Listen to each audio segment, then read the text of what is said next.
Mr. Chair, so yung huling tanong ko for today, for the record, Bakit ano po? tinawag Mr. sa inyo Chair. ako dito tapos yan lang ang huli ninyong tanong? May mga colleagues pa yata tayo, Mr. Chair, na magtatanong sa dating presidente. So, for the record, sinasabi nyo ba na ang mga drug users at drug criminals ay dinideserve nilang mamatay na lang kaysa pumunta sa jail?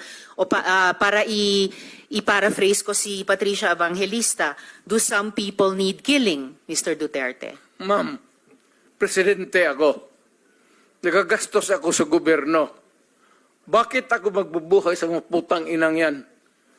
Kung yung pera na ipapakain ko dyan sa preso, ibigay ko na lang doon sa mga tao dyan sa walang bigas. So mas okay Walang pong trabaho. patayin sila kaysa Wala ipreso akong sila? pakialam dyan sa kriminal, ma'am. So thank you for making that of Kung record. pakialam sa kriminal kung saan silang impernong gusto nilang pumunta. Well, Mr. Chair, for the record, You make your own history in this planet. yes, Mr. Yun Chair. ang gusto nilang mangyari. Doon sila sa impyerno at doon tayo magkita. Well, Mr. Chair, wala namang jurisdiction ng Senado sa impyerno. Dito lang sa bansa natin pwede tayong mag-investigate. Doon tayo pupunta. Well, wala po akong ambisyon pumuntang impyerno pa.